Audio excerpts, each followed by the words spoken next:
आज हम बात करेंगे अकेलेपन की शक्ति की। कैसे जब तुम दुनिया से दूर हो जाते हो तो असल में खुद के सबसे करीब आ जाते हो।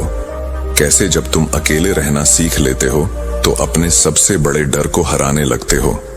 यह कहानी सिर्फ अकेलेपन को समझने की नहीं है, यह उसे अपनाकर अपनी सबसे बड़ी ताकत में बदलने की कहानी है। दृश्य परिवर्तन। शहर की भीड़ एक व्यक्ति चहल पहल के बीच उलझन में दिखाई देता है। उसकी आंखों में खालीपन है। भीड़ में रहकर भी वह अकेला है। हम में से बहुत से लोग उस व्यक्ति जैसे ही हैं। हम सोशल मीडिया पर हजारों लोगों से जुड़े होते हैं, फिर भीतर से खुद को अकेला महसूस करते हैं। लेकिन सवाल यह है, क्या अकेलापन वाकई एक सजा है या फिर यह वह शक्ति है जो हमें अंदर से विजयी बना सकती है? बहुत समय पहले जब बुद्ध ने अपना महल, दौलत और सुख सुविधाएं छोड़ दी थीं, तो लोग चकित रह गए थे। एक राजकुमार होकर भी यह आदमी जंगलों में क्यों घूम रहा है? क्या यह पागल हो गया है? क्या यह अकेलेपन से डरता नहीं? लेकिन बुद्ध मुस्कुराते रहे और आगे बढ़ते गए। एक दिन एक व्यक्ति ने उनसे पूछा, गौतम बुद्ध जी, तुम हमेशा अकेले रहते हो, क्या तुम्हें डर नहीं लगता? बुद्ध ने शांति से उत्तर दिया, जिसे अकेलापन डराता है उसने खुद को कभी जाना ही नहीं। तो आज का सवाल, क्यों हम अकेलेपन से डरते हैं? क्यों हमें हमेशा किसी न किसी की जरूरत महसूस होती है?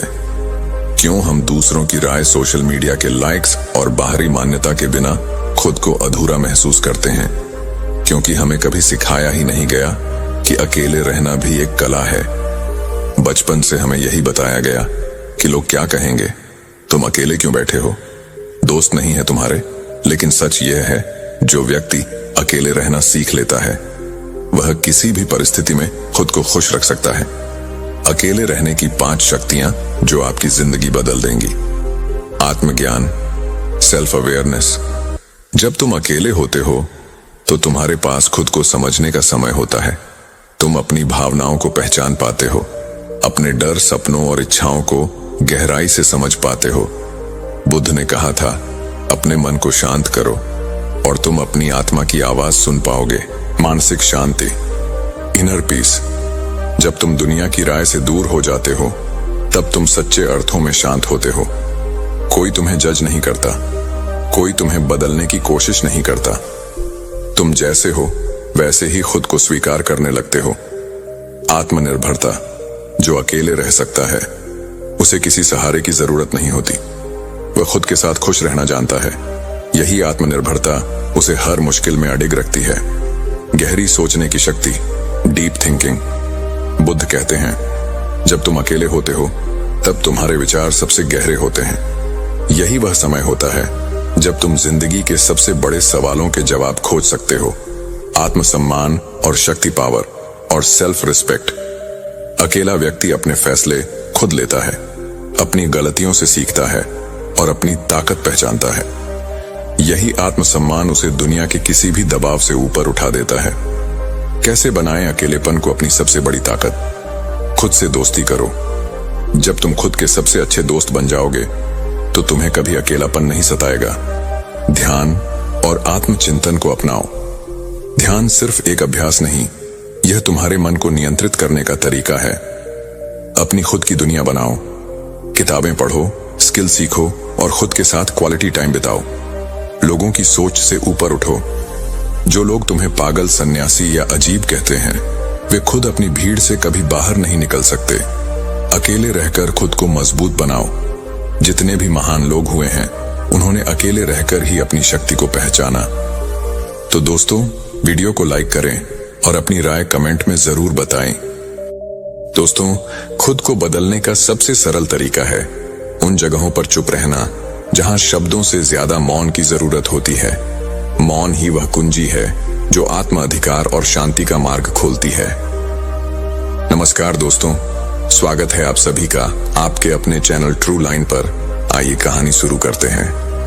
बहुत समय पहले की बात है।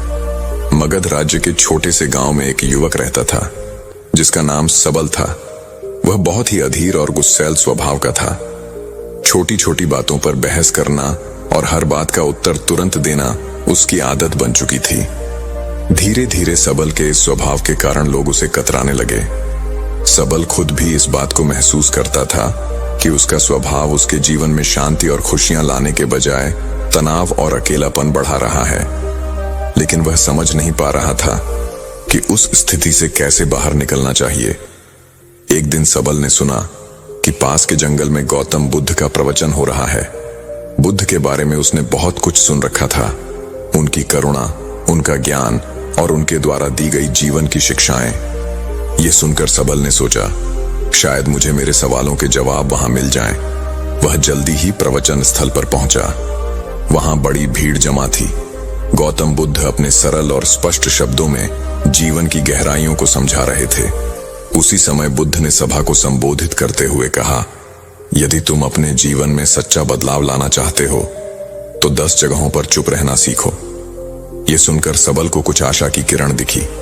प्रवचन समाप्त होने के बाद सबल गौतम बुद्ध के पास गया और उनके चरणों में झुककर बोला, महात्मा, आपने कहा कि बदलाव लाने के लिए 10 जगहों पर चुप रहना चाहिए। कृपया मुझे विस्तार से समझाएं कि यह 10 जगह कौन सी हैं और मैं उन्हें अपने जीवन में कैसे अपना सकता हूं।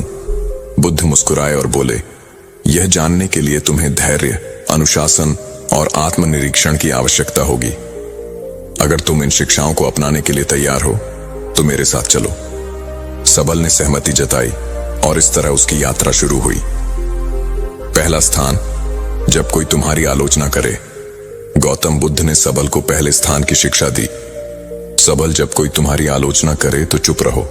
आलोचना तुम्हारे लिए सीखने का अवसर है। यदि तुम गुस्से में प्रतिक्रिया दोगे तो तुम कुछ भी नहीं सीख पाओगे, लेकिन अगर तुम चुप रहकर सोचोगे तो तुम समझ सकोगे कि वह आलोचना सही है या गलत। बुद्ध ने उसे एक उदाहरण दिया। एक बार एक व्यक्ति ने मुझे अपशब्द कहे। मैंने चुप रहकर उसकी बात सुनी। जब वह थक गया तो मैंने उससे पूछा, अगर तुम किसी को उपहार दो और वह उसे ना ले तो वह उपहार किसके पास रहेगा? वह बोला, मेरे पास। मैंने कहा, तुम्हारे यह शब्द भी तुम्हारे पास ही रहेंगे क्योंकि मैंने इन्हें स्वीकार नहीं किया। सबल ने इसे अपने जीवन में अपनाने का निर्णय लिया। शुरुआत में यह कठिन था, लेकिन धीरे धीरे उसने महसूस किया कि आलोचना सुनने के बाद चुप रहने से वह आत्मनिरीक्षण कर पाता है। दूसरा स्थान, जब कोई तुमसे बहस करे।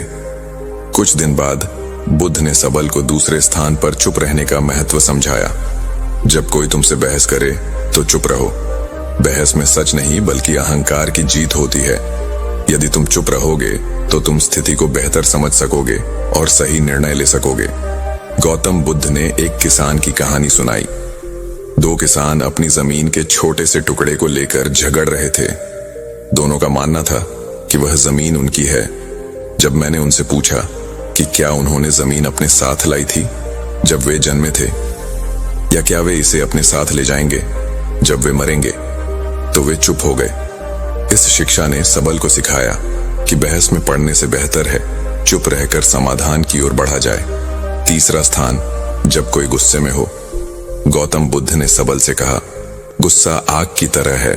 यदि तुम इसमें घी डालोगे तो यह और भड़क जाएगा। इसलिए जब कोई गुस्से में हो तो चुप रहो, उसकी गुस्से की ऊर्जा खत्म हो जाएगी। इसके लिए बुद्ध ने एक कहानी सुनाई। एक राजा ने अपने मंत्री को गुस्से में फांसी की सजा सुनाई। मंत्री ने कुछ नहीं कहा। अगले दिन राजा को पछतावा हुआ और उसने मंत्री को माफ कर दिया। अगर मंत्री उस समय राजा से बहस करता तो शायद उसकी जान चली जाती। सबल ने इसे भी अपने जीवन में अपनाया। चौथा स्थान, जब तुम दुखी हो। एक दिन सबल को किसी बात पर गहरा दुख हुआ। उसने गौतम बुद्ध से कहा, महात्मा, मैं इस पीड़ा को सहन नहीं कर पा रहा। बुद्ध ने कहा, जब तुम दुखी हो तो चुप रहो। दुख तुम्हारे भीतर के बदलाव का द्वार हो सकता है। चुप्पी में तुम्हें अपने प्रश्नों के उत्तर मिल सकते हैं।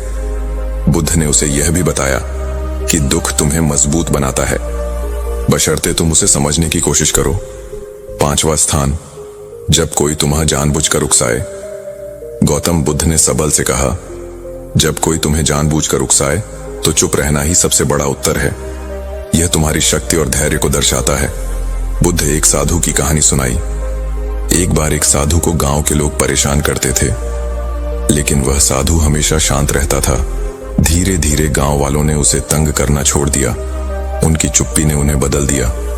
छठा स्थान, जब तुम्हें दूसरों की मदद ना करनी हो। बुद्ध ने समझाया, हर जगह मदद करने की जरूरत नहीं होती।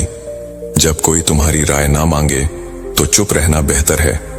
यह शिक्षा सबल के लिए बहुत उपयोगी साबित हुई। सातवां स्थान, जब तुम्हें अपने ज्ञान पर घमंड हो। बुद्ध ने कहा, ज्ञान विनम्रता का आभूषण है। यदि तुम अपने ज्ञान का प्रदर्शन करोगे तो वह खोखला हो जाएगा। आठवां स्थान, जब कोई सत्य सुनने को तैयार ना हो। बुद्ध ने सबल से कहा, सत्य का मूल्य तब तक नहीं होता जब तक उसे स्वीकार करने वाला तैयार ना हो। ऐसे में तुम्हारे शब्द व्यर्थ होंगे और तुम केवल अपना समय और ऊर्जा खो दोगे। फिर गौतम बुद्ध ने विस्तार से बताया, जब तुम किसी को सत्य बताने की कोशिश करोगे लेकिन वह अपने भ्रम या अहंकार में डूबा होगा, स्विंगल तो तुम्हारे शब्द उसे असहज कर देंगे। ऐसे समय में चुप रहना ही सबसे बड़ा उपाय है। सत्य का बीज तभी फलेगा। बुद्ध ने सबल को एक कहानी सुनाई। एक राजा के दरबार में एक साधु आया और कहा, राजन, तुम्हारे निर्णय गलत हैं। राजा को यह सुनकर गुस्सा आ गया और उसने साधु को दरबार से बाहर फेंकने का आदेश दिया। साधु ने जाते जाते कहा, सत्य कहने का समय अभी नहीं आया। जब तुम्हारा मन इसे समझने के लिए तैयार होगा तब मैं लौटूंगा। वर्षों बाद राजा ने अपनी गलतियों से सीख ली और साधु को फिर से बुलाया। इस बार राजा ने न केवल साधु की बात सुनी बल्कि उसे अपने जीवन का मार्गदर्शक भी बनाया। बुद्ध ने सबल को समझाया, सत्य का प्रभाव तभी होता है जब सुनने वाला उसे ग्रहण करने के लिए तैयार हो। नौवां स्थान, जब परिस्थितियां तुम्हारे नियंत्रण में ना हो। बुद्ध ने कहा, जीवन में कई बार ऐसी स्थितियां आती हैं जिन्हें तुम बदल नहीं सकते। उन पर क्रोधित या व्याकुल होकर तुम केवल अपनी शांति को खोओगे। ऐसे समय में चुप रहना ही सबसे बुद्धिमानी है। बुद्ध ने समझाया, चुप रहना कोई कमजोरी नहीं बल्कि धैर्य और संतुलन का प्रतीक है। जब परिस्थिति तुम्हारे बस में नहीं हो तो उसे स्वीकार करो और शांत रहो। यही मानसिक शक्ति का आधार है। बुद्ध ने एक घटना का जिक्र किया। एक बार एक किसान ने बुद्ध से पूछा, मेरा खेत सूखा पड़ा है, बारिश नहीं हो रही, मैं क्या करूं? बुद्ध ने कह दिया, तुम बारिश नहीं बदल सकते लेकिन तुम अपनी मेहनत को दिशा दे सकते हो। चुप रहो और अपने खेत के लिए वैकल्पिक उपाय खोजो। शांति से सोचो और समाधान खुद आ जाएगा।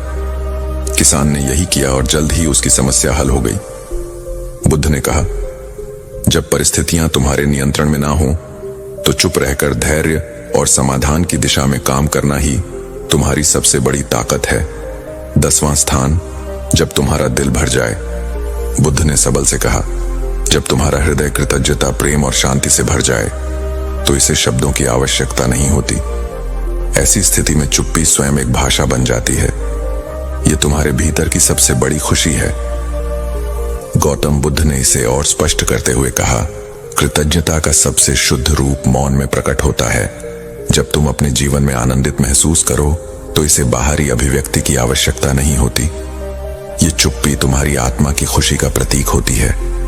बुद्ध ने सबल को एक छोटी कहानी सुनाई। एक बार एक शिष्य को उसके गुरु ने आत्मज्ञान का अनुभव कराया। शिष्य का हृदय कृतज्ञता से भर गया।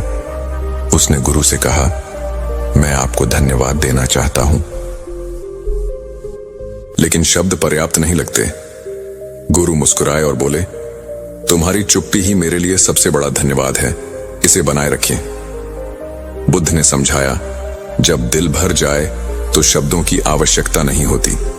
मौन तुम्हारी सबसे बड़ी अभिव्यक्ति है। सबल ने जब बुद्ध से 10 जगहों पर चुप रहने का ज्ञान लिया तो बुद्ध ने उसे तुरंत अभ्यास में डालने का निर्णय लिया। उन्होंने कहा, ज्ञान का मूल्य तभी है जब इसे जीवन में लागू किया जाए। मैं तुम्हें कुछ परीक्षाओं से गुजरने का अवसर दूंगा। इन परीक्षाओं से तुम सीखो कि चुप्पी वास्तव में तुम्हें कितना बदल सकती है। सबल ने सहमति दी और बुद्ध के मार्गदर्शन में अपने जीवन के इस नए अध्याय की शुरुआत की। गौतम बुद्ध ने सबल को एक गांव भेजा जहां लोगों को उसकी पुरानी आदतों के बारे में बताया गया। जैसे ही सबल वहां पहुंचा, लोगों ने उसे बुरा भला कहना शुरू कर दिया। गांव वालों ने कहा, तुम्हारे जैसे लोग कभी नहीं बदल सकते। तुम हमेशा दूसरों को दोष देते हो। तुम यहां क्यों आए हो? सबल का स्वभाव था कि वह तुरंत जवाब दे और खुद को सही साबित करे। लेकिन इस बार उसने बुद्ध का बताया पहला स्थान याद किया। जब कोई तुम्हारी आलोचना करे तो चुप रहो। वह शांत खड़ा रहा। धीरे धीरे गांव वाले थक गए और उसकी चुप्पी देखकर हैरान हो गए। उन्होंने महसूस किया कि वह बदल चुका है। सबल बुद्ध के पास लौटा और कहा, महात्मा, चुप रहना कठिन था, लेकिन इससे मुझे एक नई ऊर्जा मिली। बुद्ध मुस्कुराए और बोले, यही पहला कदम है। अब अगली परीक्षा के लिए तैयार हो जाओ। दूसरी परीक्षा, जब कोई बहस करे। बुद्ध ने सबल को एक व्यापारी के पास भेजा जो हमेशा अपने ग्राहकों से बहस करता रहता था। बुद्ध ने कहा, इस व्यापारी से कोई सवाल पूछो और जब वह बहस करे तो चुप रहो। सबल व्यापारी के पास गया और पूछा, आपके सामान की कीमत इतनी अधिक क्यों है? व्यापारी तुरंत गुस्से में आ गया और बहस करने लगा, तुम्हें क्या पता कि मैं कितना मेहनत करता हूं? क्या तुम मेरे काम की कदर नहीं करते? सबल ने बुद्ध के दूसरे स्थान को याद किया। जब कोई बहस करे तो चुप रहो। वह शांत खड़ा रहा। उसकी चुप्पी ने व्यापारी को सोचने पर मजबूर कर दिया। सबल ने महसूस किया कि बहस का कोई अर्थ नहीं है। तीसरी परीक्षा, गुस्से का सामना करना। अब बुद्ध ने सबल को एक ऐसे व्यक्ति के पास भेजा जो अपने गुस्से के लिए मशहूर था। सबल को उसके पास जाकर मदद मांगने को कहा। उस व्यक्ति ने गुस्से में कहा, तुम्हें मुझसे मदद चाहिए? तुम्हारी हिम्मत कैसे हुई? सबल ने पहले की तरह जवाब देने की बजाय चुप रहने का निर्णय लिया। धीरे धीरे उस व्यक्ति का गुस्सा शांत हो गया। उसने कहा, तुमने मुझे जवाब क्यों नहीं दिया? क्या तुम डरे हुए हो? सबल ने कहा, मैं आपके गुस्से को नहीं बढ़ाना चाहता था। उस व्यक्ति ने महसूस किया कि चुप्पी में शक्ति है।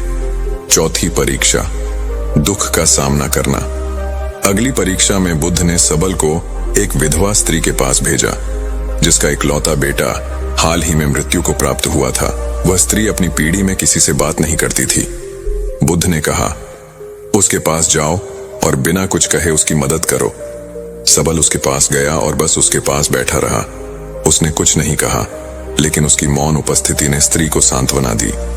उसने पहली बार किसी से अपनी कहानी साझा की और अपने दुख से उभरने का प्रयास किया। बुद्ध ने कहा, दुख में चुप्पी कई बार शब्दों से अधिक प्रभावी होती है। पांचवी परीक्षा, उकसावे का सामना करना। बुद्ध ने सबल को एक ऐसे समूह के पास भेजा जो उसे उकसाने के लिए तैयार था। उन्होंने सबल को अपमानजनक बातें कहीं, लेकिन सबल शांत रहा। उसकी चुप्पी ने उन्हें हार मानने पर मजबूर कर दिया। परीक्षाओं के बीच सबल ने बुद्ध से पूछा, महात्मा, चुप रहना कैसे इतना प्रभावी हो सकता है?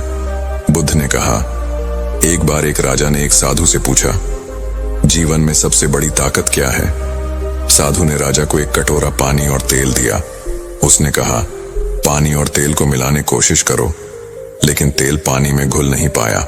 साधु ने कहा, चुप्पी तेल की तरह है, इसे आपसे अलग नहीं किया जा सकता। जब तक तुम इसे संभालोगे, यह तुम्हारी सबसे बड़ी ताकत रहेगी। अंत की परीक्षा, जब दिल भर जाए। अंत में बुद्ध ने सबल को खुद से एक और परीक्षा लेने को कहा। उन्होंने कहा, जब तुम्हारा दिल खुशी और कृतज्ञता से भर जाए, तब चुप्पी को अपनाओ। सबल ने महसूस किया कि जब वह अपनी सभी परीक्षाओं में सफल हुआ तो उसका दिल शांति और आनंद से भर गया। उसने बुद्ध के चरणों में झुककर कहा, महात्मा, मैं बदल चुका हूं। अब मैं जानता हूं कि चुप्पी ही सच्चा ज्ञान है। यह कहानी हमें सिखाती है कि चुप रहना केवल बोलने से बचना नहीं है, यह एक आंतरिक शांति और समझ का प्रतीक है। बुद्ध की यह शिक्षा हमें अपने जीवन के हर पहलू में संतुलन और शांति लाने का मार्ग दिखाती है। जब हम बोलने की बजाय सुनना और समझना सीखते हैं तो जीवन वास्तव में बदलने लगता है। यह कहानी हमें सिखाती है कि चुप्पी सिर्फ शब्दों का अभाव नहीं, बल्कि आत्मा की भाषा है। चुप रहना सीखो, यही सच्चा बदलाव है। क्या आपने कभी सोचा है कि कुछ लोग अकेले रहकर भी बेहद खुश और संतुष्ट रहते हैं, जबकि कुछ लोग अकेले होने से घबरा जाते हैं? क्या आपको भी कभी ऐसा महसूस हुआ है कि अकेलापन कोई सजा है, या शायद यह हमारी सबसे बड़ी ताकत भी हो सकती है। क्या आप जानते हैं कि अकेले रहने की आदत आपकी जिंदगी को पूरी तरह से बदल सकती है? आज मैं आपको एक ऐसी कहानी सुनाने जा रहा हूं जो आपकी सोच को बदल सकती है। यह सिर्फ किसी एक इंसान की कहानी नहीं है, बल्कि हर उस शख्स की कहानी है जिसने कभी ना कभी खुद को अकेला महसूस किया है। ये कहानी है आत्म खोज की, हौसले की और उस गहरी शक्ति की जो अकेलेपन में छिपी होती है। इस कहानी के नायक कोई और नहीं, स्वयं भगवान बुद्ध हैं। आज हम जानेंगे कि कैसे अकेलापन हमारी सबसे बड़ी शक्ति बन सकता है, कैसे अकेले रहने की आदत डालकर हम अपने विरोधियों, आलोचकों और दुनिया की नकारात्मकता से खुद को मुक्त कर सकते हैं, और कैसे बुद्ध की यह शिक्षा हमें मानसिक शांति और असाधारण सफलता की ओर ले जा सकती है। बहुत समय पहले जब बुद्ध ने अपना महल, अपना वैभव और राजसी जीवन त्याग दिया था, तब उन्होंने सबसे पहले खुद को अकेलेपन से परिचित कराया। वे गहरे जंगलों में चले गए, कठिन तपस्या की। उन्होंने संसार की चकाचौंध और शोरगुल से दूरी बना ली। लोग हैरान थे, एक राजकुमार होकर भी यह व्यक्ति अकेले क्यों भटक रहा है? इसने सब कुछ छोड़ दिया, क्या यह पागल हो गया है? लेकिन बुद्ध बस मुस्कुराते और आगे बढ़ते जाते। एक दिन विशाल नाम का एक व्यक्ति बुद्ध के पास आया और बोला, गौतम, तुम हमेशा अकेले रहते हो, क्या तुम्हें डर नहीं लगता? क्या तुम्हें अकेलेपन से घबराहट नहीं होती? बुद्ध हल्के से मुस्कुराए और बोले, जिसे अकेले रहना कठिन लगता है, वह दरअसल खुद को कभी जान ही नहीं पाया। वह व्यक्ति चौंक गया। बुद्ध ने अपनी आंखें बंद की और शांति से बोले, इस संसार में हर चीज अस्थायी है, लोग आएंगे और चले जाएंगे। अगर तुमने खुद को नहीं समझा तो तुम हमेशा दूसरों की मौजूदगी में ही अपनी पहचान ढूंढते रहोगे। आज की दुनिया में लोग अकेलेपन से इतना डरते क्यों हैं? हमें क्यों हमेशा किसी न किसी की जरूरत महसूस होती है? हमें सोशल मीडिया पर दूसरों की स्वीकृति क्यों चाहिए? हम किसी के ध्यान के बिना खुद को अधूरा क्यों समझते हैं? क्योंकि हमें कभी यह सिखाया ही नहीं गया कि अकेले रहना भी एक कला है। बचपन से ही हमें यही सुनाया गया कि लोग क्या कहेंगे, तुम अकेले क्यों बैठे हो, तुम्हारे कितने दोस्त हैं। लेकिन सच्चाई यह है कि जो व्यक्ति अकेले रहना सीख जाता है, वह किसी भी परिस्थिति में खुद को खुश रख सकता है। अब मैं आपको बताता हूं 5 ऐसे गुणों के बारे में जो अकेले रहने की आदत से विकसित होती है और जो आपकी जिंदगी बदल सकती है। जब आप अकेले होते हैं तो आपके पास खुद को समझने का समय होता है। आप अपनी भावनाओं को महसूस करते हैं, अपने भीतर की इच्छाओं को पहचानते हैं और उन सवालों के जवाब ढूंढते हैं जो हमेशा अनुत्तरित रहे हैं। बुद्ध ने कहा था, अपने मन को शांत करो, तभी तुम अपनी आत्मा की आवाज सुन पाओगे। जब आप दूसरों की राय और उम्मीदों से दूर हो जाते हैं तो सच्ची मानसिक शांति मिलती है। कोई आपको जज नहीं करता, कोई आपको बदलने की कोशिश नहीं करता। आप खुद को वैसे ही स्वीकार करना सीखते हैं जैसे आप हैं। जो व्यक्ति अकेले रहना सीख जाता है, उसे किसी सहारे की जरूरत नहीं पड़ती। वह खुद के साथ खुश रहना जानता है। यही आत्मनिर्भरता उसे हर मुश्किल घड़ी में मजबूत बनाए रखती है। बुद्ध ने कहा था, जब तुम अकेले होते हो तब तुम्हारे विचार सबसे गहरे होते हैं। अकेलेपन में इंसान जिंदगी के असली सवालों के जवाब ढूंढता है। वह समझ पाता है कि उसका असली उद्देश्य क्या है और उसे किस दिशा में बढ़ना है। जो इंसान अकेले रह सकता है, वह कभी किसी पर निर्भर नहीं होता। वह अपने फैसले खुद लेता है, अपनी गलतियों से सीखता है और अपनी शक्ति को पहचानता है। तो दोस्तों, अब आप समझ चुके होंगे कि अकेलापन कोई सजा नहीं, बल्कि सबसे बड़ी शक्ति है।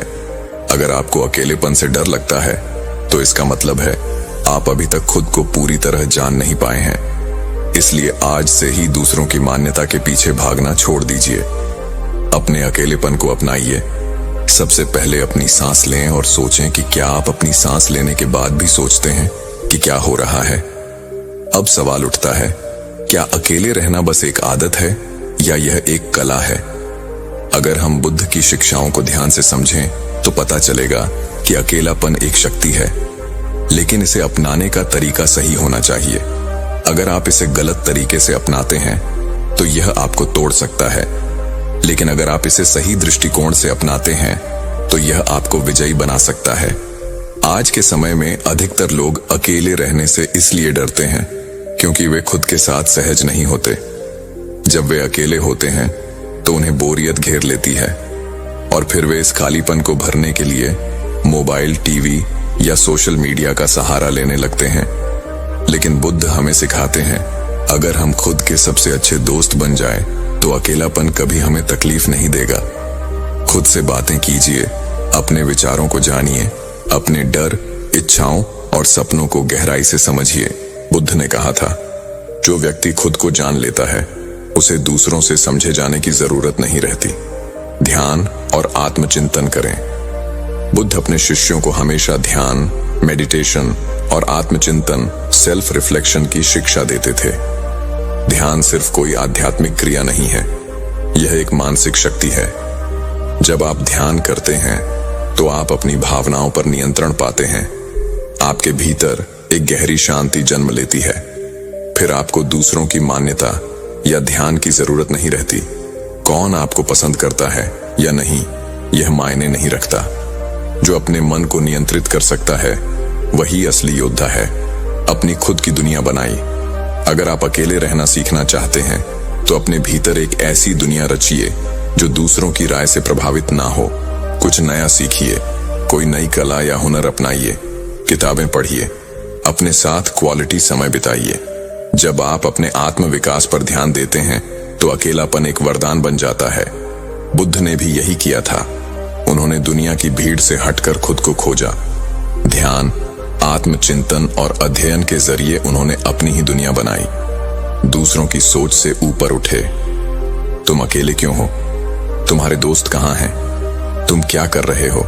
यह सवाल समाज बार बार पूछेगा, क्योंकि यह दुनिया चाहती है कि हम हमेशा भीड़ में रहें।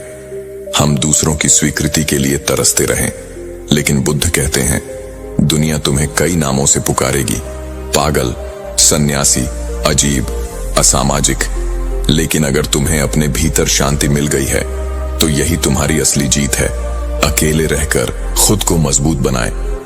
बुद्ध ने अकेलेपन को अपनी मानसिक और आत्मिक शक्ति बढ़ाने का माध्यम बनाया। आज भी जितने महान वैज्ञानिक, कलाकार और दार्शनिक हुए हैं, उन्होंने अपनी सबसे बड़ी खोज अकेले रहकर ही की है। अकेलापन अगर सही ढंग से अपनाया जाए तो वह हमारी आत्मा की सबसे ऊंची उड़ान बन सकता है। क्या आप जानते हैं, आप भी अपने अकेलेपन को अपनी सबसे बड़ी ताकत बना सकते हैं? जरा सोचिए, स्विंगाल। अगर आप बिना किसी सहारे के खड़े रहना सीख लें तो फिर दुनिया की कोई ताकत आपको गिरा नहीं सकती। जो व्यक्ति अकेले चलने की हिम्मत रखता है वही सबसे लंबी यात्रा पूरी कर सकता है। अगर आप अपने जीवन में बदलाव चाहते हैं, अगर आप अपने हेटर्स और दुनिया की नकारात्मकता से ऊपर उठना चाहते हैं, तो अकेले रहने की कला सीखिए, क्योंकि अकेलापन कोई कमजोरी नहीं है, यह आपकी सबसे बड़ी शक्ति बन सकती है। जो लोग इस बात को समझ गए वे दुनिया से कहीं आगे निकल गए, और जो नहीं समझ पाए वे हमेशा किसी सहारे की तलाश में भटकते रहे। कल्पना कीजिए, एक साधारण व्यक्ति ध्यान में बैठा है। धीरे धीरे उसकी छवि भगवान बुद्ध में बदल जाती है। यह दृश्य सिर्फ कल्पना नहीं बल्कि एक संदेश है कि हर इंसान के भीतर बुद्ध होने की क्षमता छुपी हुई है। तो अब सवाल आपसे है, क्या आप अकेलेपन को अपनी कमजोरी बनाएंगे या अपनी सबसे बड़ी ताकत? कभी सोचा है, जब आप अकेले होते हैं तो आपके पास सबसे बड़ी आजादी होती है। ना कोई आपको रोकने वाला, ना कोई आपको गिराने वाला, ना कोई आपको दिशा दिखाने वाला। फिर भी लोग अकेलेपन से डरते हैं, लेकिन असल में यह डर अकेले रहने का नहीं होता। यह डर उस सच्चाई का होता है जो अकेलेपन में हमारे सामने आती है।